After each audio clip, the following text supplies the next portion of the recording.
Assalamualaikum warahmatullahi wabarakatuh. Selamat pagi anak-anak. Semoga kalian dalam keadaan sehat semuanya dan terus untuk selalu semangat belajarnya. Ketemu lagi dengan saya di mata pelajaran pemrograman dasar.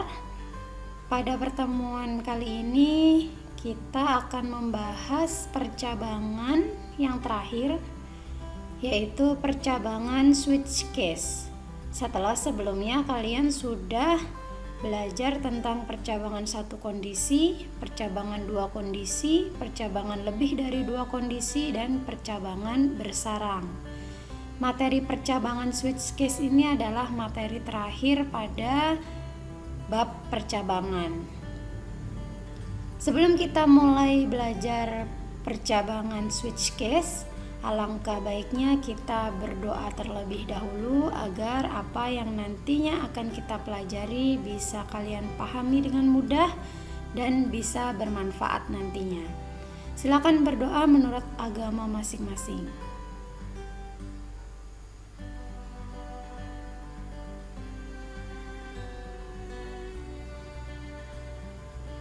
Oke, terima kasih.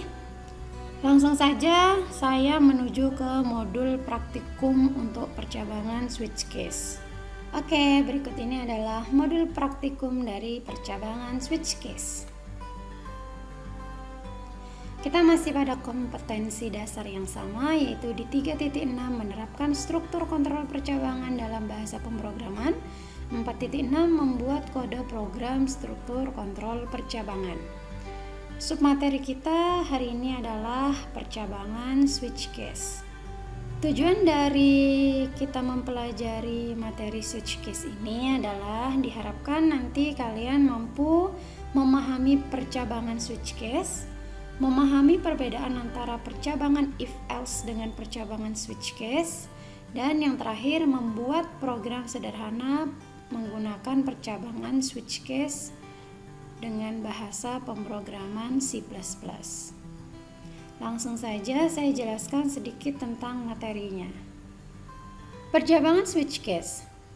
Kondisi dari percabangan switch case adalah percabangan kode program di mana kita membandingkan isi sebuah variabel dengan beberapa nilai. Jika proses perbandingan tersebut menghasilkan nilai true atau benar, maka blok kode program akan dijalankan. Tapi jika bernilai false atau salah, maka dia akan ngecek terus ke bawah, sama seperti percabangan if else. Kondisi switch case terdiri dari dua bagian, yaitu perintah switch di mana terdapat nama variabel yang akan diperiksa, dan ada perintah case masing-masing untuk setiap nilai yang ingin diperiksa. Jadi nanti kalian akan menemui dua, yaitu switch dan case. Switch itu isinya adalah nama variabel yang akan diperiksa, case itu adalah nilai-nilai variabel yang nanti diperiksa. Struktur kode dari switch case itu seperti ini. Jadi di atas switch, kemudian buka kurung nama variabelnya. Jadi bukan lagi kondisi di sini, tapi di sini adalah nama variabel. Jangan lupa buka kurung kurawal. Di sini ada case. Ya, di sini ada case. Nah, di sini ada nilai 1. Nilai 1 ini nanti terserah dari kasusnya apa. Jadi, kalau nilai 1 ini benar, maka kode program yang dijalankan jika nama variabel sama dengan nilai 1 ini akan dijalankan. Yang ini ya. Yang ini. Kalau nilai 1 benar. Kalau nilai 1 salah, dia akan ngecek lagi ke case berikutnya. Apakah nilainya 2? Jika benar, ini yang dijalankan. Jika nilai 1 salah, nilai 2 salah, maka dia akan ngecek ke case yang ketiga. Kalau case yang ketiga ini benar, maka ini yang akan dijalankan. Tapi jika semua case itu salah, maka yang dijalankan adalah perintah default. Default ini seperti else yang ada di percabangan if else. Ya. Jadi kalau semua case sudah diperiksa ternyata tidak ada case yang sama, tidak ada case yang sesuai, maka yang dijalankan adalah default. Ini adalah struktur kode dari switch case. Switch case lebih simple daripada if else. Namun switch case juga memiliki keterbatasan, yaitu tidak bisa dipakai untuk kondisi yang lebih kompleks. Kondisi yang lebih kompleks itu seperti kondisi yang menggunakan perbandingan operator relasi. Jadi nggak bisa kalau ada tanda lebih besar, lebih kecil, lebih besar dari sama dengan, dan lain-lain. Ya. Maupun kalau ada penggabungan kondisi. Misalnya kalau kita menggunakan operator N, gitu ya. Misalnya ada operator relasi ini dan ini, nah itu nggak bisa, ya. Kita tidak bisa membuat struktur case seperti berikut. Jadi case lebih besar sama dengan 50.000, itu nggak bisa. Ya. Kondisi perbandingan ini hanya bisa ditulis menggunakan struktur if. Sehingga jika kondisi yang diperiksa cukup rumit, tetap harus menggunakan struktur if else. Struktur switch case ini hanya cocok dipakai untuk operasi perbandingan yang sederhana, di mana nilai yang diperiksa hanya terdiri dari nilai yang tetap atau nilai yang pasti. Jadi nggak boleh ada nilai, kalau seperti case yang ini itu lebih besar sama dengan 50.000, berarti bisa dong nilainya 50.001, 50.500, 60.000, bahkan 1 juta. Itu kan nilainya belum pasti atau tidak tetap. Nah, switch case ini hanya diperuntukkan untuk nilai-nilai yang tetap.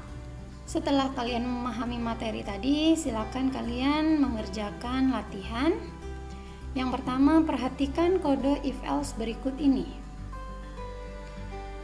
Jadi ini ada kode if else. Nanti akan kita bandingkan kode if else ini dengan kode switch case. Jadi di sini adalah ada kode. Misalnya di sini saya punya variabel nilai.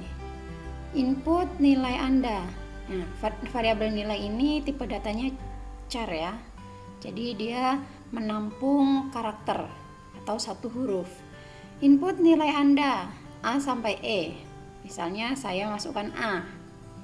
A saya disimpan di variabel nilai, gitu kan ya. Kemudian di sini ada jika nilai saya tadi A, apakah A sama dengan A? Oh iya benar, maka akan keluar pertahankan, gitu. Nah, kita bandingkan dengan kode ini jika kita rubah menjadi switch case.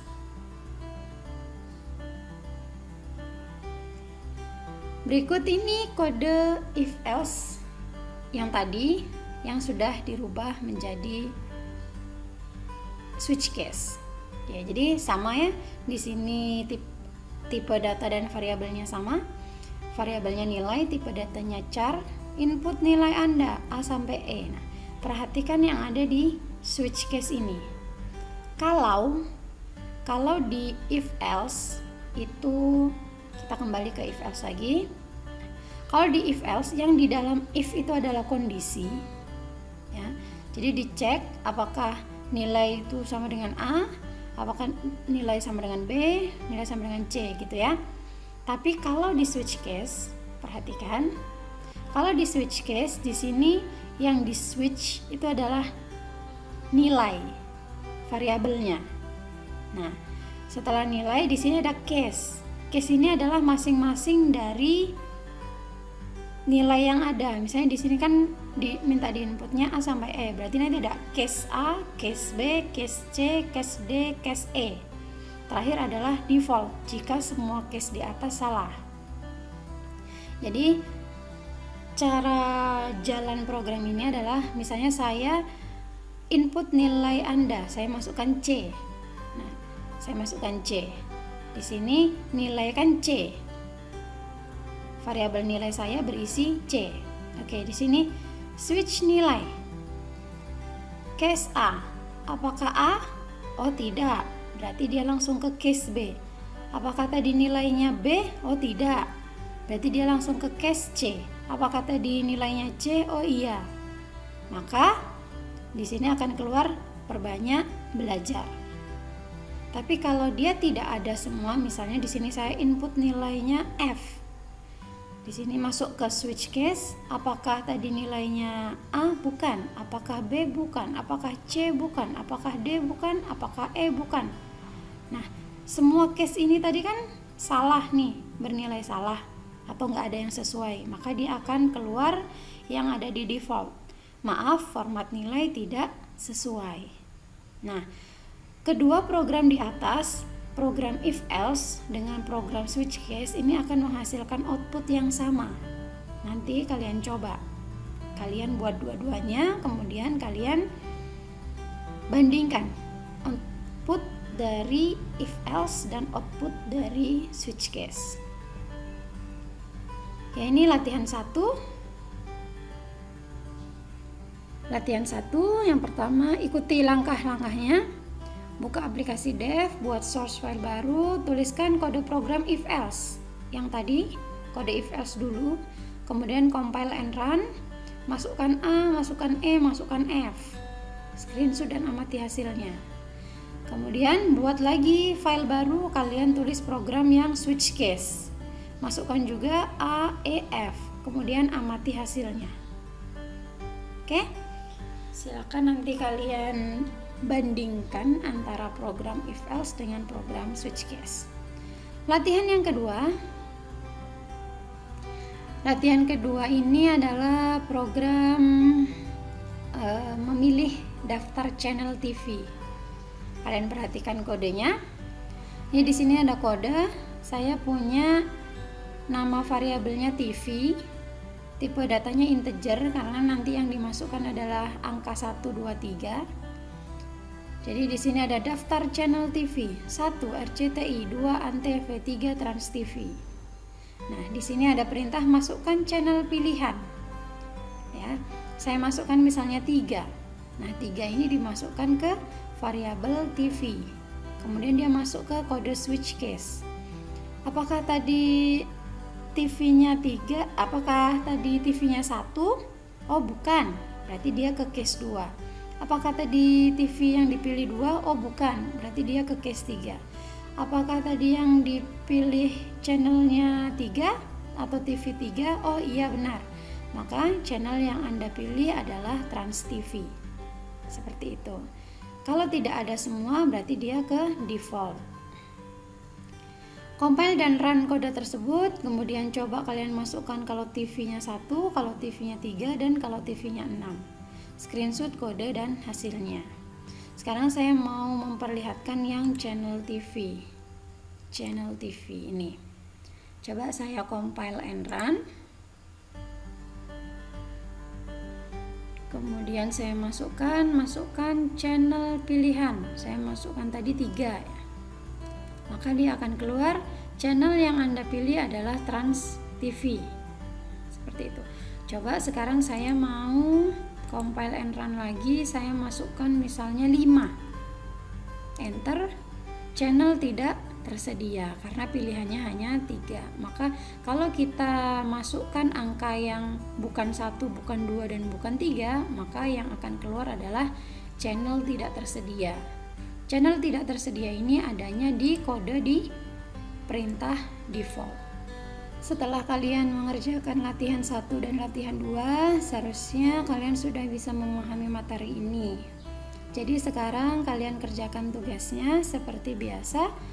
Untuk modul ini, switch case ada 2 tugas, yaitu tugas yang pertama, jelaskan perbedaan antara percabangan if else dengan percabangan switch case. Tugas yang kedua, buatlah sebuah program menggunakan percabangan switch case untuk kasus berikut ini. Program untuk menentukan nama hari yang diwakili oleh angka 1 sampai angka 7. Lihat contoh outputnya. Jadi di sini nanti ada perintah masukkan angka 1 sampai 7 untuk menentukan hari. Kalau saya masukkan angka 1, maka keluar Senin. Kalau saya masukkan 5, berarti keluar Jumat. Kalau saya masukkan 8, maka akan keluar nama hari hanya sampai 7 ya, seperti itu. Oke, untuk tugasnya ini saja, silakan dikerjakan dengan baik. Setelah itu jangan lupa membuat laporan praktikum seperti biasanya. Sekian materi pada pertemuan kali ini. Semoga kalian bisa memahami materi ini dengan baik, bisa mengerjakan latihan dengan tugas dengan baik. Kalau ada yang masih ingin ditanyakan atau ada yang masih kurang paham, silakan hubungi saya di WhatsApp group atau di forum Google Classroom. Semoga apa yang kita pelajari pada pertemuan kali ini bisa bermanfaat. Saya akhiri dulu. Wassalamualaikum warahmatullahi wabarakatuh.